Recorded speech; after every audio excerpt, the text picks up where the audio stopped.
Previously on the SideQuest Gamer, Alec Elger, our titular reviewer, has given his reviews on Sonic 1, 2, and CD. Now before he gets to his review of Sonic 3 and Knuckles, he will do a top 10 list. Like every other YouTuber. Seriously, why are you subscribed to this loser? Okay, thank you narrator, that is totally not me voice acting. Rusty, get out of my seat. Prepare for my top 10 best Sonic games list. Now keep in mind, I'm only covering the platformer series, just like the top 10 Mario games list. I mean, Sonic Battle, it's a great game, don't get me wrong, but it's not exactly series or franchise defining. Besides, the spin-offs deserve a list of their own, don't you think? And I know all of you will be like, will you ever do a top 10 worst Sonic games list? To be honest, I haven't played enough of bad Sonic games to compile 10 into one list. And also, keep in mind, this is entirely my opinion. Meaning it's not fact, it's not law that these top 10 Sonic games on my list are all of a sudden the best Sonic games. Some of them you might not even like. And you will disagree with some of the placements of some of these games. And if I leave out a few of your favorites, just let me know in the comments section. So, without further ado, let's do my top 10 best Sonic games list. Let's roll the footage and take a look at it. Number 10, Sonic the Hedgehog 4 Episode 2. Question: how do you get the classic Sonic fans to stop whining about how all the 3D Sonic games quote-unquote suck? You make a game that plays exactly the way they want it to, with the episodically released Sonic the Hedgehog 4. The first episode didn't get the spin dash physics right, but the second one remedied that. Even though this game was loyal to the classic Sonic formula, even fixing the physics, fans still managed to find things to complain about, proving that it's not the game, it's the fan base. Yes, it wasn't as good as the classic games, not because they weren't classic, but because episode 1 and 2, while it didn't innovate, that's exactly why it's on this list. It didn't innovate, it only experimented with the level design and all, but not the gameplay, so it really was just a nostalgia trip, nothing new. But, as a nostalgia trip, it was a pretty good one. If only they released episode 3, but with the money pit Sega dug itself into, that's likely not going to happen, and if it does happen, it's likely going to be on a mobile platform. Number 9, Sonic Rush. This game is a pretty interesting game. It's a DS exclusive, and someone else actually gets the spotlight, but it didn't feel underpowered like in Sonic Adventure 2, no offense to Adventure 2 fans. But this game introduced Blaze the Cat, and she was like Sonic except she was slightly slower, but she did have flame powers that worked surprisingly well in this game. Its sequel wasn't too shabby, but kind of more of the same minus a few things, so I'm giving this game the spot on this list. And even now, it's relatively cheap on the used game market, so go find yourself a copy while it's still in moderate demand. Number 8, Sonic Advance 2. The Sonic Advance trilogy for the Game Boy Advance is criminally underappreciated. It's not even on the Wii U eShop as of writing. The first one was pretty good, and the second one is probably the best in the trilogy. The third one is the first Sonic game I ever played, and I thought it was fun, but the weakest in the trilogy. Sonic Advance 2 plays like the classics, is on the go, and has multiple playable characters. What could there possibly be to complain about? Sure, accessing the special stages is annoying and probably requires a guide since you need to see certain items spread throughout the levels, and they're pretty well hidden if you're not familiar with the level layout. And I know the special stages sucked in Sonic 1, 2, and CD, but the Advance Trilogy has the worst special stages, especially Advance 3. Advance 2 had the least offensive special stages, and really, the trilogy is fantastic itself. And that's why it's on this list as the best in the trilogy. Now, some people have complained about the moving boss battles where Sonic runs after Robotnik and you fight while running, but I honestly didn't think that was too bad. People also mentioned Cream was overpowered, but knowing she's an optional character to play as, it's really not much of a complaint. But overall, this game's pretty good. Number 7, Sonic Adventure. If it's not the GameCube version of DX, then it's a great time. Yes, there's 6 different characters with their own unique playstyles, and yes, Sonic is the most fun to play as, but the other characters are not too shabby. Contrary to popular belief, Big the Cat stages aren't even that bad, since fishing only took 2 minutes or less, and it's only a very small part of the game, so there's really no reason to complain about. Think of it as the special stages of Sonic Adventure. But most importantly, it was the first full-length Sonic game in 3D. And as his first adventure in 3D, it was not bad at all, and definitely one of the best games on the Sega Dreamcast. People have complained about the camera, but keep in mind, back in 1999, a bad camera was quite common, and I'll get to that when I review Sonic Adventure in the future. But if there is one actual thing I do have to complain about, they gave Amy a voice. Oh man, she is so annoying. One of the most annoying Sonic characters in my opinion. But if that's the worst thing, this game's pretty awesome. Number 6, Sonic the Hedgehog, the original, not the 2006 one, no, the 1991 classic. Here's the game that started it all, Sega's mascot that once even rivaled Mario, and was probably the most convincing argument as to why you should get a Sega Genesis other than the 16-bit graphics. Sure, this game didn't have that staple spin dash until later versions, like the iOS version, but it's still a lot of fun, and even if you're not a fan of Sonic, this game is still worth playing. If you're new to this channel, I have a review of Sonic the Hedgehog, so go check that out for my full thoughts on the game. Number 5, Sonic the Hedgehog CD. This game took me by surprise. Playing this on the Sonic Gems collection was awesome. While I loved the first Sonic game, this game had great music, great level design, more focused on exploration than speed, and a really good time travel gimmick. Again, check out my review of it for my full thoughts. Also, because the FMV was fixed in the later version, I honestly recommend the Gems collection and the download versions over the original Sega CD versions. Number 4, Sonic Colors.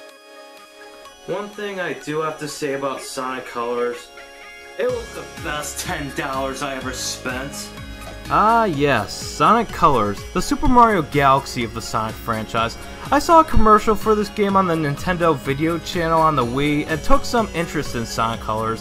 The commercial and gameplay looked so exhilarating that when my friend Jake was selling a lot of his games, I saw Sonic Colors in the plastic bag and I immediately said, "How much?" And he was like, $10, and I immediately got my $10 out of my pocket in cash and gave it to it. Slammed it down the library table and he accepted it. He wasn't expecting me to be that excited about a modern Sonic game. So everyone won in the end. I had a Sonic game that was actually really good and he had his $10. Even if the story is Saturday morning cartoony, had showed Sonic's once cool attitude was as lame as a college kid trying to relive his high school days, the gameplay was what I always wanted Sonic to be like in 3D. Not that Adventure was bad or anything, but Colors did a much better job while adding in the Wisp power-ups, which was a nice new gimmick. Speed and platforming with just Sonic and no one else, and the level design was excellent since it merged 2D and 3D gameplay together. This game was so good. If it isn't in your Wii collection, get it. I mean it. Go get Sonic Colors right now. Go get it. The Wisp power-ups were a nice addition too, and Super Sonic is back as an optional reward for getting all the optional Chaos Emeralds that you can unlock by getting all the red rings. While the red rings are annoying to find, they're entirely optional, and Super Sonic wasn't as great as he was in the classic game, so whether you want to unlock him or not, it really doesn't change the gameplay since the game is pretty easy in itself. Number 3.5, Sonic Before the Sequel. Now this is an odd entry on my top 10 list, but since this is a fan game and a very well done fan game in my opinion, I had to put it on this list somewhere, but I couldn't put it as an official placement since it wasn't made by Sega or licensed to these developers. But since it wasn't made by Sega, but it was a lot better than previous entries, I had to put it on this list. So I decided, my list, my rules. It plays like a classic Sonic game, it feels like a classic Sonic game, its special stages weren't total BS, and while the boss battles were a bit bouncy and the underwater physics weren't exactly right, I found myself coming back to this as much as my number 1 and number 2 entries. And it shows how Sonic met Tails, as well as introduced the hidden 7th Chaos Emerald. Also, it is an interquel taking place in between Sonic 1 and 2, retconning the events like where was the 7th Chaos Emerald in Sonic 1. And for that, I love it. It is ultimate fan service by a fan. Number 3. Now, I know some of you are gonna kill me. Sonic the Hedgehog 2.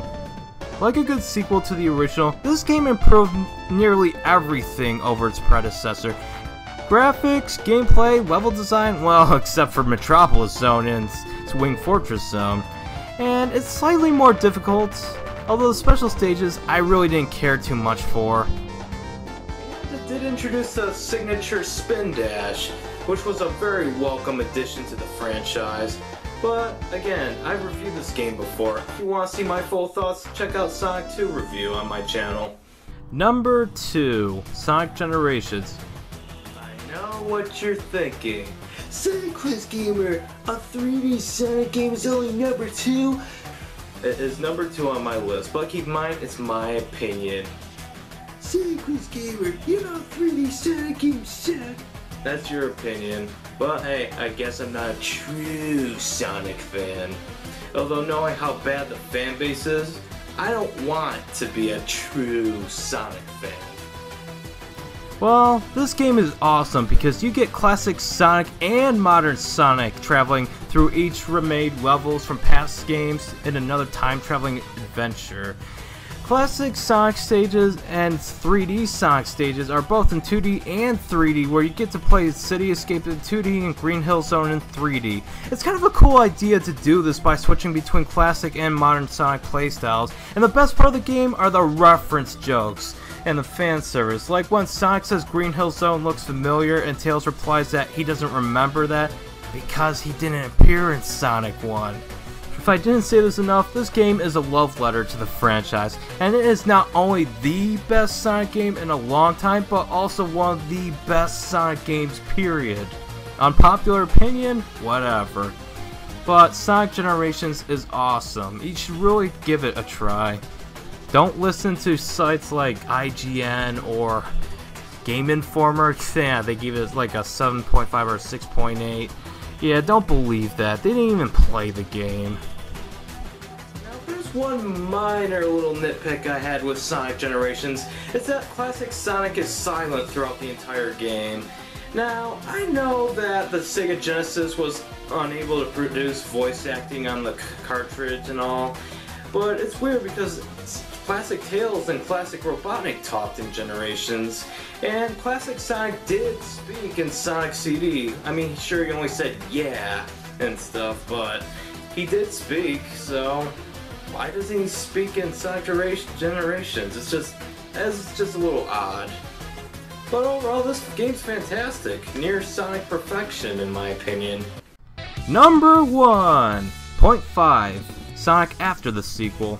Again, another fan game on this list, but like before the sequel, it was made by Lake Fepard, and boy did the developer make the ultimate interquel, taking place in between Sonic 2 and Sonic 3. It's basically everything great about before the sequel, and improve upon vastly everything from that fan game, including power-ups and gimmicky stages. The final boss is freaking epic and by far the best boss battle in Sonic history in my opinion, and it wasn't even made by Sonic Team. What's up with that? Sega should really hire Lake Fepard to make games for them, or at least give the developer a residual paycheck to distribute the fan games digitally, because this should be on your 3DS, your iOS platform, your Xbox One, your PlayStation 4, your Wii U, your imitation console, whatever platform, it really should be on it. I mean, they should distribute this more digitally. But no, Sonic Team, they just... While they're cool with people making fan games, they should really give them money to make them games. It really wouldn't cost them anything just to hire this guy.